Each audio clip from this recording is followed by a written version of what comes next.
Assalamualaikum warahmatullahi wabarakatuh. Alhamdulillah, salatu wassalamu ala rasulillah wa ala alihi wa sahbihi wa mawala amma ba'du.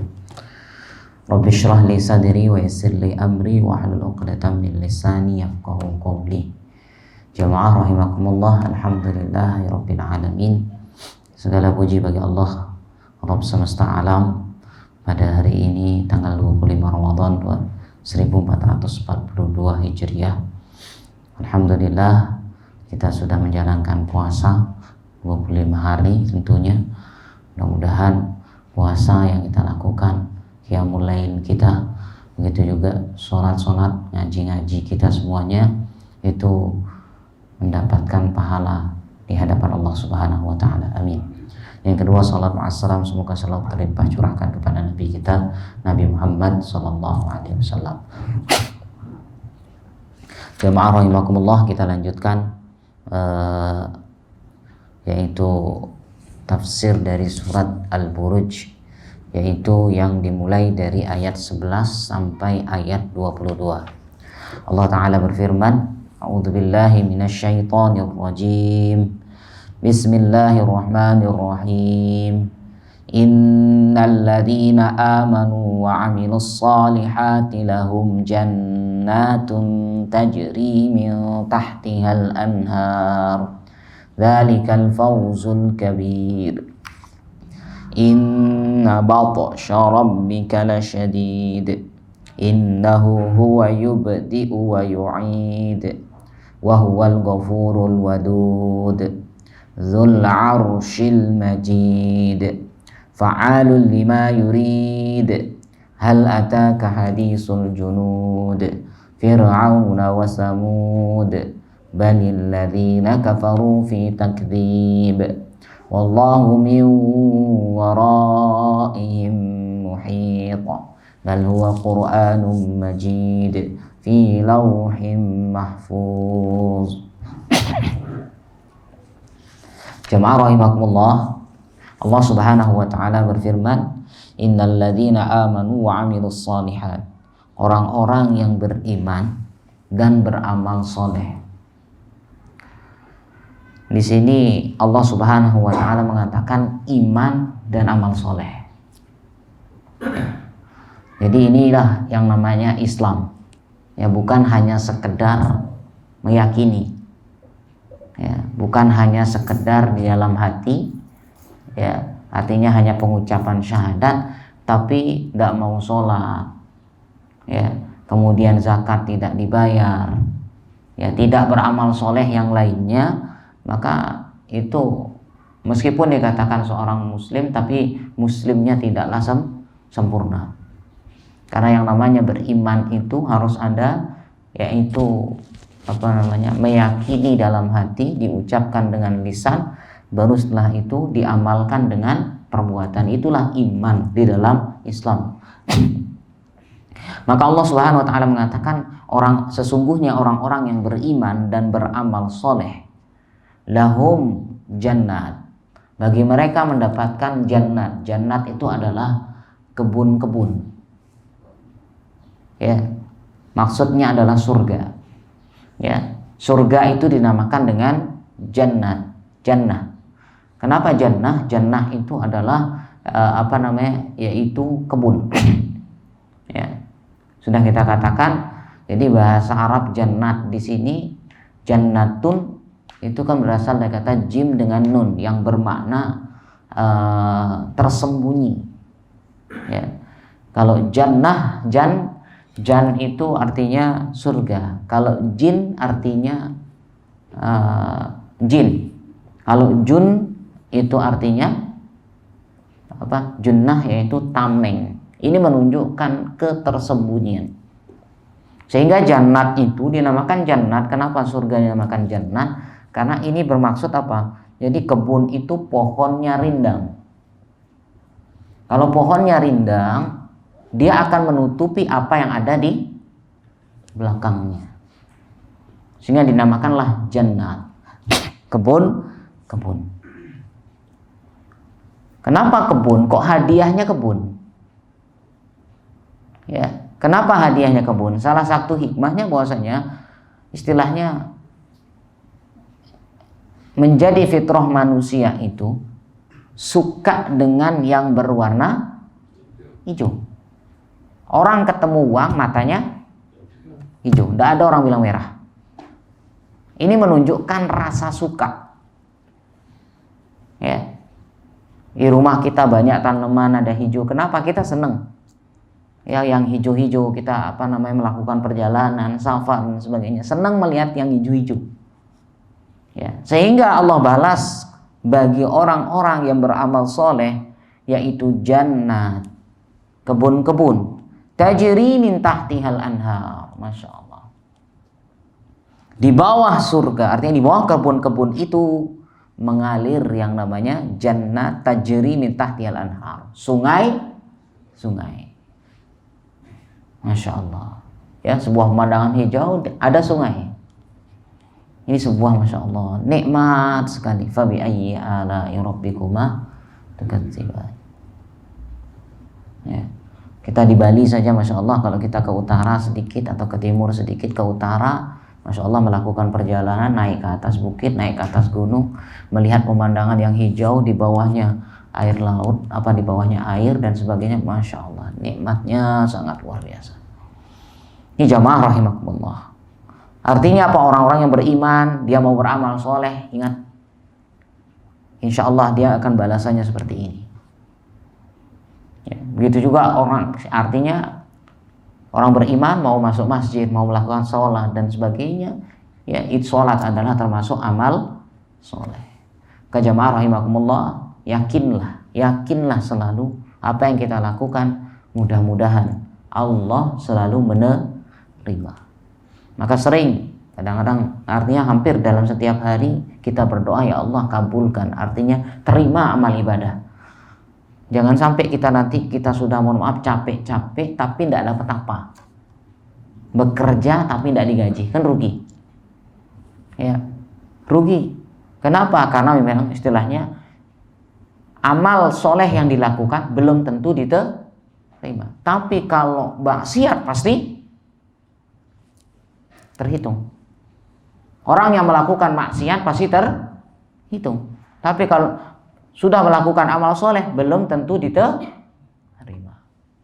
Maka kita diajarkan oleh Nabi SAW dalam setiap pagi kita berdoa yang namanya zikir pagi, ya zikir pagi. Bahkan setelah selesai sholat subuh pun disunahkan membaca Allahumma inna nas'aluka ilman nafi'an wa rizqan thayyiban wa amalan mutaqabbala. Coba diperhatikan, wa amalan mutaqabbala. Ya Allah, aku memohon kepadamu amal yang diterima. Di pagi hari kita berdoa begitu. Ya, bahkan setelah selesai subuh kita baca doa itu, zikirnya nanti waktu zikir pagi lagi dibaca 2 kali. Ini jamaah rahimakumullah. Di pagi-pagi kita baru bangun sudah diminta begitu. Ya Allah, artinya apa? Orang itu akan melakukan aktivitas pada hari itu. Ya, dia akan melakukan aktivitas. Ya, sehingga aktivitas yang dia lakukan itu semuanya diterima. Terlebih namanya orang beriman akan ada namanya aktivitas, yaitu ibadah yang paling utama. Sholat nanti 5 waktu. Ada duhur, ada asar, ada maghrib, isya. Belum lagi sunnah-sunnahnya. Ya, qobliyah dan ba'diyahnya. Siapa tahu di hari itu dia bersedekah. Ya. Siapa tahu di hari itu dia melakukan ibadah-ibadah yang lain dan sebagainya, atau dia belajar menuntut ilmu, atau dia sedang melakukan ke pasar. Ya, jual beli. Ya, jual beli. Jadi orang yang jujur dan sebagainya di pasar, dia jujur, tidak ada penipuan dan sebagainya. Ya, tidak ada pembohongan di dalamnya. Kenapa? Orang yang melakukan pembohongan dalam jual beli, Allah akan cabut keberkahannya. Untung secara kasat mata dia dapat, tapi Allah cabut keberkahannya. Ini jamaah rahimakumullah. Makanya kita sering berdoa wa amalan mutaqabbala, amal yang dikabulkan. Ke jamaah rahimakumullah, ya. Maka orang-orang yang beramal soleh, maka pahalanya adalah ingat nanti di sana. Ya, bahkan sudah dikatakan istirahat nanti di sana. Sehingga banyak ulama yang mengatakan sesungguhnya istirahat itu adalah di surga. Kalau masih di dunia masih beraktivitas, di sanalah istirahat yang abadi. Ya, yang sudah kita tafsirkan, artinya kemarin ayatnya yang mengatakan bahwasanya dalam hadis bahwasanya penduduk surga itu ndak susah. Tidak lelah, segala sesuatunya langsung datang, ya. Bahkan yang kemarin kita katakan bahwasanya Allah Subhanahu Wa Taala betul-betul, artinya ya diberikan pelayanan yang sangat luar biasa. Mau ngambil makanan, bagaimana posisinya seperti itulah dia mengambil. Tidak perlu dari duduk dia tidak perlu berdiri, dari berdiri tidak perlu duduk. Bagaimana caranya mengambil yang pas? Ini penduduk surga, masya Allah, istirahat. Bahkan dikatakan alal araiki yang zurun, di atas di atas dipan. Ya, ini menunjukkan kenikmatan. Maka jamaah rahimakumullah, zalikal fauzul azim. Itulah keberuntungan yang besar. Kenapa dikatakan beruntung?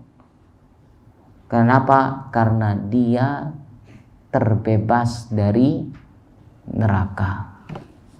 Itulah keuntungan yang sesungguhnya. Allah Ta'ala mengatakan, "Faman zuhziha 'anil nari wa udkhilal jannata faqad faz. Wa mal hayatud dunya illa mata'ul ghurur." Siapa zuhzih? Siapa yang dijauhkan, diselamatkan dari neraka, faman zuhziha 'anil nar wa udkhilal jannah, dimasukkan ke dalam surga, maka dialah sesungguhnya orang yang beruntung. Sebagaimana firman Allah dalam ayat lain, la yastawi ashabun nari wa ashabul jannati humul faizun. Lagi Allah tegaskan, tidak sama antara penghuni surga dengan penghuni neraka. Penghuni surga kata Allah yaitu wa ashabul jannati humul faiz. Mereka lah orang-orang yang beruntung. Itulah keuntungan yang abadi. Ya. Kalau kita keuntungan di dunia hanya bertahan beberapa saja. Ya, habis itu nanti dibelanjakan. Tapi ketika di sana hanya ada keuntungan tanpa kerugian. Kalau kita dalam perdagangan kita di dunia, ya mungkin kita berbicara bisnis kita berbicara untung terus, tapi bersiap-siap untuk mendapatkan kerugian. Kalau di akhirat tidak, orang yang masuk surga dialah orang yang beruntung. Maka Allah Ta'ala mengatakan, dzalikal fauzul kabir. Itulah keuntungan yang sangat besar. Kemudian Allah Ta'ala mengatakan, inna batsya rabbika lasyadid. Sesungguhnya Allah Subhanahu wa Ta'ala siksanya, batsya. Ya, batsya. Sesungguhnya siksaannya Allah Subhanahu, siksaannya Rabbmu itu syadid, sangat keras. Tidak sama. Bahkan Allah sudah mengatakan ya dalam surat la yu'adzibu azabahu ahad. Tidak ada yang azabnya sebagaimana azabnya Allah Subhanahu wa Ta'ala. Ya, sangat wal iyadu billah. Bahkan dalam ayat lain, ya, dalam surat Al-Maidah di ayat-ayat terakhir Allah Ta'ala mengatakan, kan orang-orang Bani Israel minta diturunkan hidangan dari surga, dari langit, minta diturunkan hidangan dari langit sebagai bukti bahwasanya Isa adalah seorang nabi. Anzil alaina ma'idatan minas sama. Turunkan bagi kami Takunu lana idan li awwalina wa akhirina wa ayatan minka.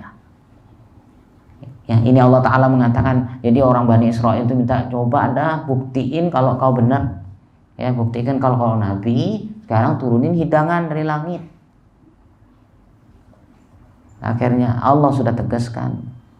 Oke, artinya secara makna kita turunkan, tapi kalau sudah turun hidangan itu tidak beriman, kata Allah, artinya Allah akan memberikan azab yang tidak pernah diberikan azab-azab sebelumnya. Ini jemaah rahimakumullah. Kenapa azab Allah itu bukan hanya, ingat, di akhirat, bahkan Allah bisa dahulukan juga azab di dunia. Di dunia diazab, di akhirat juga diazab. Salah satunya contoh orang yang durhaka terhadap orang tua. Orang yang durhaka terhadap orang tua, azabnya itu bisa double di dunia dan akhirat. Ya. Kenapa? Karena doa orang tua itu makbul. Doa orang tua itu makbul. Ketika dia dizolimi, kalau dia mau berdoa yang buruk terjadi kepada anaknya. Tapi hampir orang tua, hampir semua orang tua, bagaimanapun anak, ya, bagaimanapun zolimnya seorang anak, tidak akan pernah berdoa yang buruk bagi anaknya.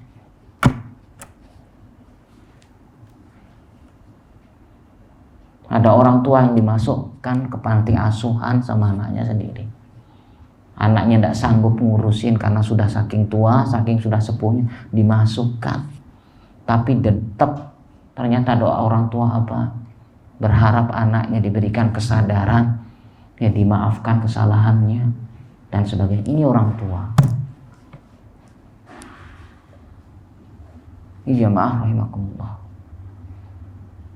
Jamaah ini, Masya Allah, hati-hati terhadap doa orang tua, ya, kalau dia dizolimi. Ini sebagaimana Rasulullah SAW sudah bersabda, salah satu doa yang bakal terkabul, pasti terkabul adalah doa orang tua. Jangan main-main. Kemudian innahu huwa yubdi'u wa yu'id. Sesungguhnya dia yubdi'u, bada ayab da'u itu sebenarnya memulai. Maksudnya di sini menghidupkan, ya, merestak, ya, yubdi'u wa yu'id, dan mengembalikannya. Ya, maksudnya di sini adalah membangkitkannya, diulangi. Allah mampu. Ini menunjukkan bahwasannya, ingat, ini kan orang-orang pemahaman orang Quraisy, sering saya katakan, mereka tidak percaya tentang hari kebangkitan. Allah tegaskan, Allah bisa memulai. Bahkan pemulaian manusia, startnya manusia itu dari tidak ada sama sekali menjadi ada. Kalau kita kan, mohon maaf, sperma, ya, istilahnya DNA. Tapi ketika penciptaan Nabi Adam alaihissalam, mohon maaf, tidak ada yang namanya, tidak ada sperma. Begitu juga penciptaan Nabi Isa alaihissalam, hadir ke dunia ini, mohon maaf, sebagaimana bahwasanya, ingat, yang namanya Maryam itu adalah wanita yang suci, bukan penzina sebagaimana yang dikatakan oleh orang-orang Yahudi. Wanita yang suci, tidak pernah, mohon maaf, jangankan, ya, jangankan satu kamar, bergaul dengan laki, artinya orang lain saja dia tidak mau. Ya, bahkan ketika bertemu dengan Jibril yang menyamar menjadi orang ganteng pun, si Maryam tetap mengancam, kau baru beriman enggak ini? Kalau kau memang merasa bertakwa, pergi dari sini. Disuruh pisah, artinya jauh-jauh. Ini sehingga apa? Maryam diberikan, Masya Allah, sebuah spesial, ya, di dalam Al-Quran ada namanya surat Maryam. Kenapa? Karena dia adalah salah seorang yang mampu menjaga matanya sebagaimana Yusuf. Ya kan? Kehormatannya Yusuf sama juga. Terlindungi kedua-duanya. Ya, Yusuf yang kita tahu bagaimana Masya Allah ya, yang senang sama dia siapa? Bahkan adalah istri Imro'atul Aziz, istrinya raja. Senang sama Nabi Yusuf. Akhirnya dalam satu kamar, Masya Allah. Ya akhirnya terjadi ya, ada yang lari, ada yang mengejar dan sebagainya. Sehingga dibuktikan dengan cara apa? Baju pakaiannya siapa yang rusak ini? Kalau pakaiannya di depan rusak berarti Yusuf yang salah. Pakaian Yusuf itu. Tapi ini pakaian yang rusak adalah di belakang. Ini menunjukkan, Masya Allah. Berarti di sini memang Yusuf itu juga sama melindungi kehormatannya, dua-duanya. Karena kedua-duanya adalah yang satu laki, yang satu perempuan, sama-sama melindungi kehormatan. Allah spesialkan mereka sehingga ada namanya surat Yusuf, ada namanya surat Maryam. Ya, ini jamaah rahimakumullah. Sehingga penciptaan Isa alaihissalam itu, mohon maaf, istilahnya tidak ada sperma. Allah mampu buat seperti itu, hanya meniupkan ruh langsung. Allah mampu. Bagaimana lagi Allah akan membangkitkan? Tentu itu lebih mudah. Ini jamaah rahimakumullah. Ini mungkin kajian kita pada sore hari ini, mudah-mudahan ada manfaatnya. Insyaallah besok kita akan lanjut lagi. Ya barakallahu fikum wa sallallahu ala nabiyina Muhammad walhamdulillahirabbil alamin. Assalamualaikum warahmatullahi wabarakatuh.